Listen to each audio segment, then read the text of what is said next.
Black boy gives his meal to elderly couple, next day a stranger knocks and his life changes forever. Sometimes, the smallest acts of kindness carry the loudest echoes. In a world that often rushes past pain, hunger, and loneliness, it's easy to believe that one person, especially a child with nothing, can't possibly make a difference. But every now and then, a simple choice changes the course of multiple lives forever. Not because of wealth. Not because of power. But because of heart. This story is about a black boy who had every reason to keep what little he had. A boy who knew hunger not as an idea, but as a daily companion. A boy whose future looked small, narrow, and unforgiving. Yet on one quiet afternoon, faced with an elderly couple who had even less than he did, he made a decision that would ripple far beyond that moment. He gave away his meal. He didn't know who they were. He didn't know who was watching. And he certainly didn't know that by the next day, a stranger would knock on his door, and everything he thought he knew about his life would change forever. This is not just a story about kindness. It's a story about dignity. About unseen sacrifices. About how compassion has a way of returning when you least expect it. So settle in. Let this story move you. And remember, sometimes the miracle you're waiting for is born from the kindness you show when no one is watching. 14-year-old Malik Johnson knew the sound of hunger better than most people knew the sound of their own name. It growled in his stomach when he woke up. It followed him through school, distracting him during math lessons and making his head ache during reading hour. And it sat beside him every evening in the small, dim apartment he shared with his mother. His father had been gone since Malik was 9. Taken by a heart condition that arrived suddenly and left nothing behind but hospital bills and silence. His mother, Renee, worked 2 jobs, cleaning offices at night and working a grocery checkout during the day. Even with all that, some weeks were harder than others. This week was one of them.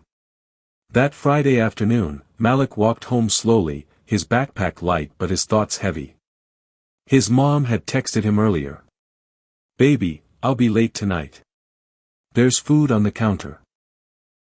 Food usually meant one thing, instant noodles or a small packed lunch she'd managed to put together. When Malik got home, he found it. A single styrofoam container. Inside was rice, a small piece of fried chicken, and a scoop of beans. One meal. He stared at it for a long moment, then carefully closed the lid. "I'll eat it outside," he murmured, grabbing a fork. Malik liked eating on the steps of the old convenience store down the street. It gave him fresh air and, oddly enough, a sense of peace. As he walked, he noticed something unusual.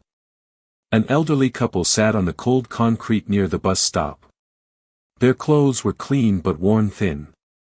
The man's hands trembled slightly as he tried to open a small bottle of water. The woman leaned against him, her face pale, her eyes tired. They weren't holding signs. They weren't begging. They were just, sitting there.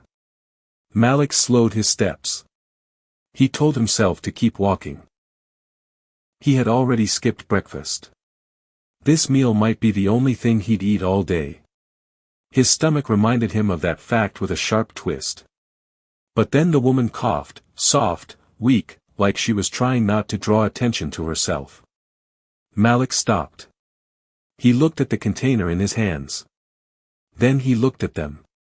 "Excuse me," he said quietly, his voice cracking just a little.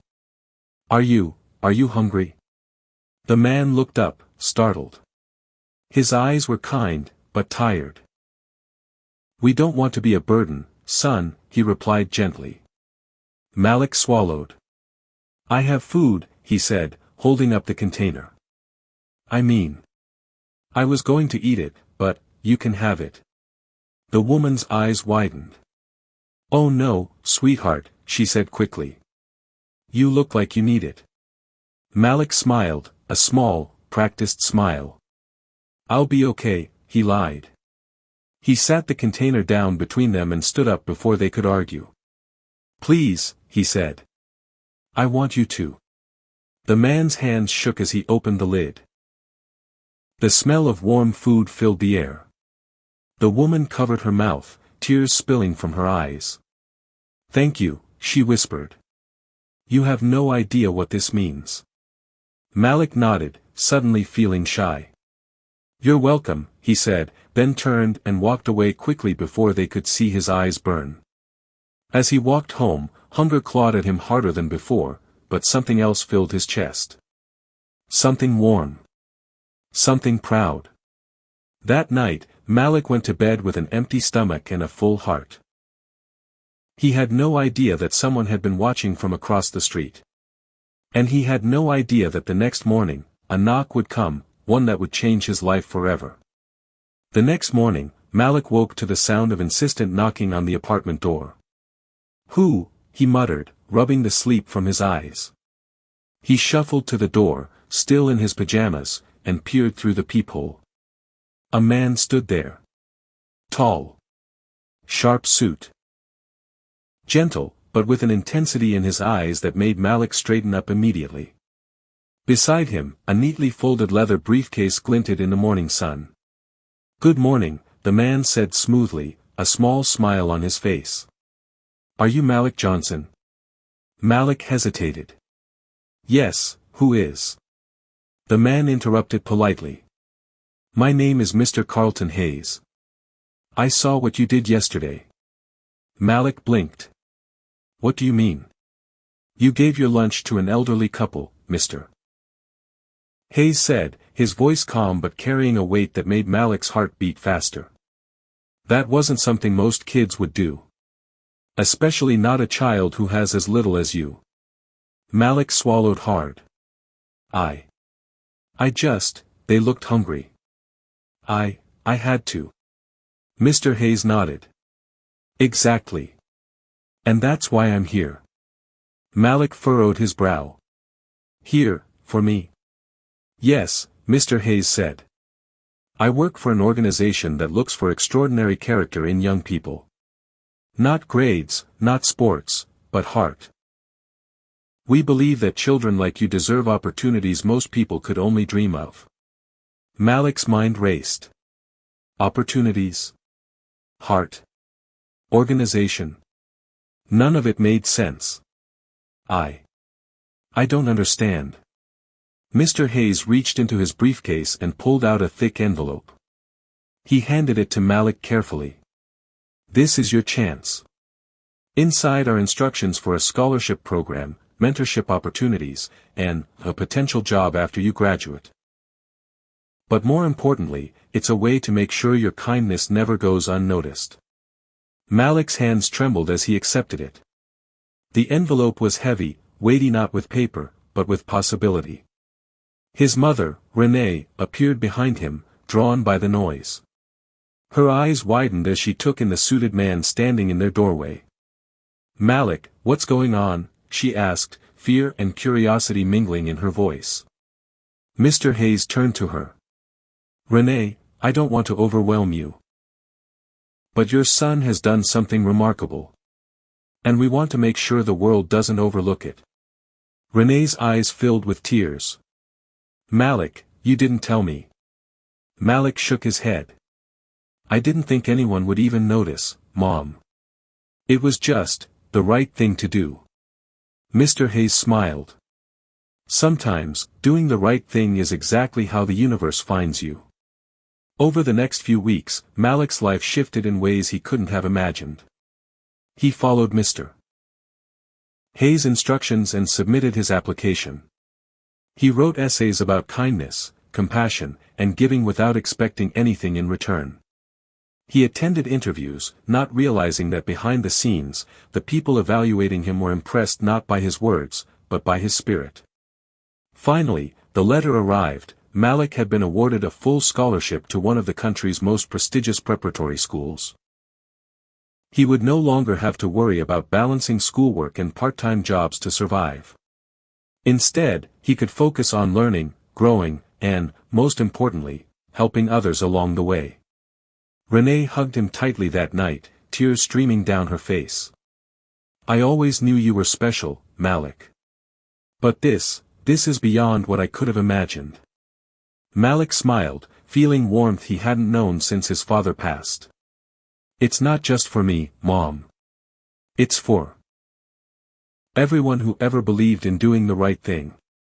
One afternoon, a few months later, Malik was walking home from school when he saw the same elderly couple from that fateful day. Mr. and Mrs. Thompson, he called out, waving. They looked up, smiling wide. Malik. It's so good to see you. They invited him to sit on a nearby bench. The woman held his hands tightly. We can never thank you enough for what you did. That day, it was more than just food. It gave us hope. And hope changes everything. The man nodded. And we told our friends, and they told their friends, and somehow, someone noticed. You sparked a chain of kindness that led to someone finding Mr. Hayes, and, well, here you are. Malik blinked, stunned. You, all of this because of me. Because of your heart, Mrs. Thompson said firmly. Not because of money or power, but because of courage. Courage to care when it wasn't convenient. Malik's chest tightened. I just wanted to help. And that's why the world found you, Mr. Thompson said. Never doubt that simple actions can have monumental effects. By the time Malik started at his new school, he was no longer just a boy fighting hunger. He was a young man with a purpose, to use his life to uplift others. He joined community service clubs, started initiatives to feed local families in need, and mentored younger children who were struggling with the same challenges he had faced. He never forgot that moment on the street, handing over his only meal. Every time he saw someone hungry, tired, or lonely, he remembered that a small act could be a spark. And he carried with him the lesson that Mr. Hayes had subtly taught him: the universe often responds to those who act with genuine kindness, even when no one is watching. Years passed. Malik's story made local news. Teens' generosity leads to scholarship opportunity, was the headline. But Malik didn't do it for fame. He did it because he understood something fundamental: kindness is never wasted. It may not return immediately, but it always finds a way. The elderly couple continued to stay in touch, becoming a part of Malik's extended family. Mr. Hayes remained his mentor, guiding him through the complexities of school, work, and life. And Malik? He graduated at the top of his class, scholarship funds and mentorship programs in hand, ready to create opportunities for others just as someone had done for him. On the 10th anniversary of that life-changing day, Malik returned to the same street where it all began. He carried lunch boxes, not just one, but enough for every elderly person in the neighborhood who needed it. As he handed out meals, he smiled. A stranger had once knocked on his door, and that knock had transformed his life. But now, Malik knew something important: the best part of that transformation wasn't what he gained, it was what he could give back. Malik's story is proof that one small act of generosity can ripple far beyond what you imagine. That day, giving up a simple meal didn't just feed two people, it opened doors, created opportunities, and reshaped a young man's life forever. If you take anything from this story, let it be this: never underestimate the power of kindness. Your actions, no matter how small, can change lives, even if you don't see it immediately. If this story inspired you, make sure to like this video and subscribe to the channel for more stories that remind us of the power of compassion. Because sometimes, a single act of kindness is all it takes to change a life, or even the world.